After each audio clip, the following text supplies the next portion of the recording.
जय हिंद दोस्तों। आज हम लोग क्लास 5 की एक्सप्रेशंस बुक के चैप्टर 18 जो कि आपका लास्ट चैप्टर है आपकी क्लास 5 की इंग्लिश बुक का, उसकी स्टोरी द सेल्फिश जायंट को देखने की कोशिश करेंगे। The selfish giant, giant means होता है राक्षस या दानव या बहुत ही ज़्यादा बड़े आकार वाला कोई व्यक्ति। तो द सेल्फिश जायंट का मतलब हो गया आपका मतलबी राक्षस। पॉन्डर ओवर मतलब होता है पर विचार करेंगे, मतलब सिंपल शब्दों पर हम लोग विचार नहीं करते हैं, हम लोग कठिन शब्दों पर या कठिन कार्यों पर ही विचार करते हैं। सिंपल कार्यों या सिंपल शब्दों को तो हम लोग बहुत ही इजली सॉल्व कर लेते हैं, मतलब मीनिंग्स को फाइंड आउट कर लेते हैं। इसलिए पॉन्डर ओवर का मतलब आप समझ सकते हैं कि कठिन शब्दों पर विचार करना। डिलाइट या कठिन कार्य पर विचार करना। डिलाइट मीन्स होता है आनंद में या खुशी में। क्रेप्ट मीन्स होता है रेंगना या पेट के बल चलना।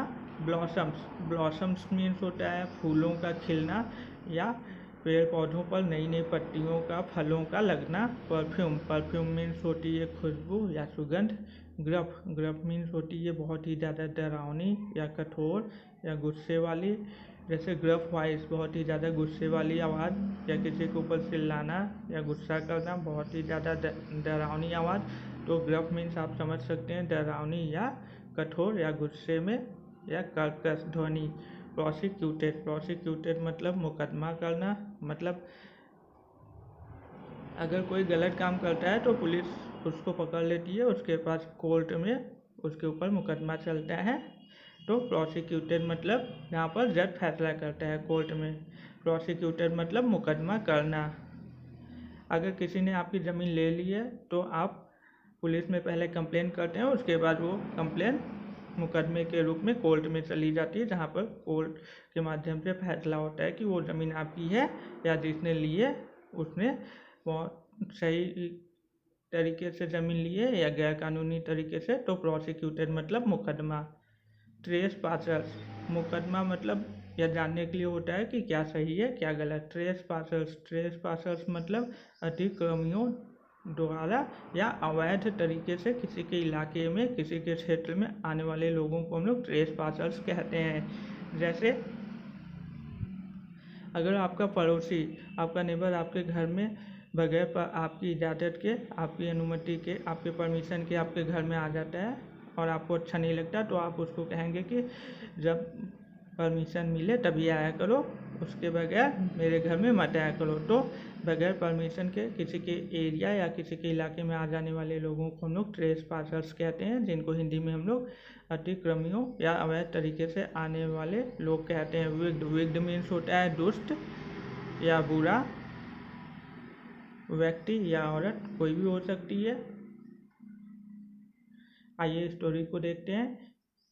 Every afternoon the children used to go and play in a giant's garden. प्रत्येक दोपहर को बच्चे, चिल्ड्रन मीन्स होता है बच्चे, चाइल्ड मीन्स होता है एक बच्चा, और अगर आर्यन चिल्ड्रन हो जाता है चाइल्ड में तो हम लोग उसको एक से ज़्यादा बच्चे समझते हैं, तो चिल्ड्रन चाइल्ड का प्लूरल है। Every afternoon the children used to go and play in a giant's garden. प्रत्येक दोपहर को मतलब हर रोज दोपहर को स्कूल से छूटने के बाद बच्चे एक राक्षस के बगीचे में जाकर खेला करते थे। यूज्ड टू मतलब करते थे, मतलब डेली काम किया करते थे लगभग। The giant was not there, और उस बगीचे में राक्षस नहीं था। He had gone to meet his friend, मतलब प्रत्येक दोपहर को स्कूल से छूटने के बाद बच्चे एक बगीचे में जाते थे जो कि एक राक्षस का था, लेकिन राक्षस वहाँ रहता नहीं था। He had gone to meet his friend, क्योंकि वह अपने दोस्त अपने मित्र से मिलने गया था। It was large lovely garden with soft green grass, यह एक बड़ा सुंदर बगीचा था और बहुत ही ज़्यादा हरे भरे मुलायम घास से ढका हुआ, मतलब हरे भरे घास से भरा हुआ था, मतलब पूरे बगीचे में हरी भरी घासें थी और बहुत ही ज़्यादा मुलायम भी थी वो घास। There were beautiful flowers that grew on the grass like stars. बगीचे में बहुत ही ज़्यादा सुंदर सुंदर फूल भी थे जो कि घास में खिले हुए थे और जो जैसे आसमान में तारे चमकते हैं, सितारे चमकते हैं तो बहुत ही ज़्यादा खूबसूरत लगते हैं, उसी प्रकार ज़मीन की घास में जगह जगह पे सुंदर फूल खिले हुए थे रंग बिरंगे, जो कि बिल्कुल आसमान में तारों की तरह लग रहे थे, मतलब बहुत ज़्यादा सुंदर लग रहे थे। There were 12 peach trees in the garden. बगीचे में 12 मीन्स 12 पीच की हिंदी होती है आड़ू या सतालू, जो कि एक फल है। आलू मत समझ लीजिएगा, पीच मीन्स होता है आड़ू। Trees in a garden, peach एक प्रकार का बहुत रसीला फल होता है, जो कि ऑरेंज रेड येलो कलर में होता है, जो कि आप देख सकते हैं ये एक पीच का फल है। ये बहुत जूसी फल होता है। ये पीच है जो कि बहुत ही ज़्यादा टेस्टी होता है। इसको हिंदी में हम लोग आड़ू कहते हैं या आप सतालू भी कह सकते हैं, आप गूगल पे ढूंढ सकते हैं।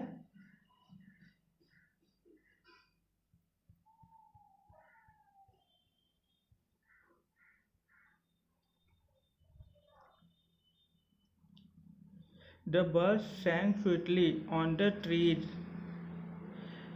तो पीच फल के पेड़ थे, इसलिए बच्चे वहाँ पर फल भी खाया करते थे, जो कि बहुत ही ज़्यादा स्वादिष्ट था। The birds sang sweetly on the trees and the children listened to them in delight। और बच्चे खुशी से वहाँ पर अपने समय को गुजारते थे, खेला करते थे एक दूसरे के साथ।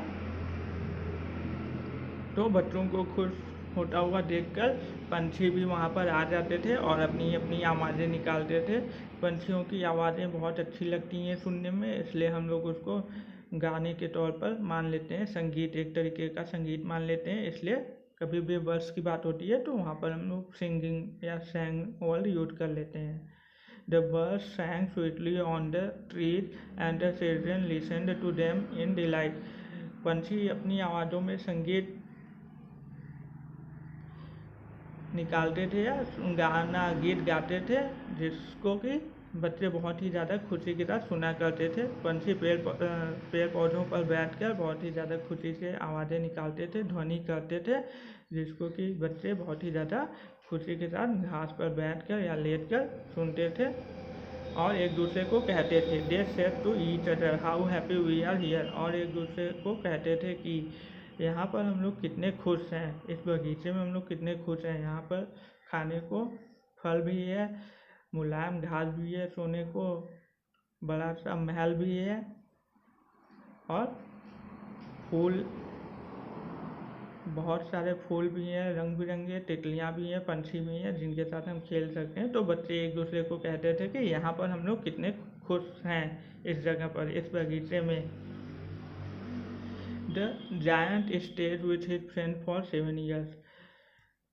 राक्षस अपने दोस्त के घर 7 वर्षों तक रह जाता है। मतलब जैसे आप घूमने जाते हैं अपने रिलेशन में तो आप कुछ हफ्ते या कुछ महीनों में वापस आ जाते हैं, लेकिन राक्षस अपने दोस्त के यहाँ घूमने गया था तो वह वहाँ पर 7 वर्षों तक 7 ईयर्स तक वहीं रह जाता है, अपने घर पे नहीं आता, मतलब अपने बगीचे में। वन डे, लेकिन एक दिन, he decided to come back to his castle. लेकिन एक दिन वह यह निश्चय करता है, सोचता है कि अब वह अपने महल, अपने घर आएगा। राक्षस बहुत बड़ा था, इसलिए उसका महल भी बहुत बड़ा था, जिसमें कि वो आसानी से जा सके और आ सके।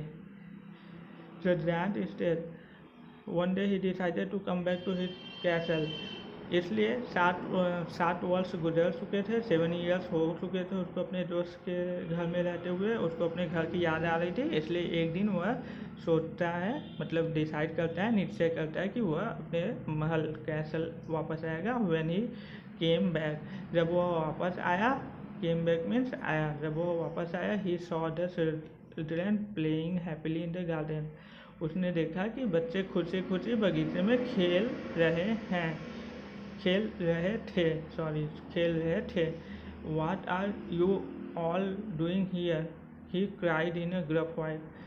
राक्षस बच्चों को देखकर गुस्सा हो जाता है और गुस्से में बहुत ही ज़्यादा गुस्से में डरावनी आवाज़ में, क्योंकि राक्षस बहुत बड़ा रहता है इसलिए उसकी आवाज़ बहुत डरावनी लगती है बच्चों को। तो वह गुस्से में डरावनी आवाज़ के साथ सभी बच्चों पे चिल्लाते हुए कहता है कि तुम सब यहाँ पर क्या कर रहे हो।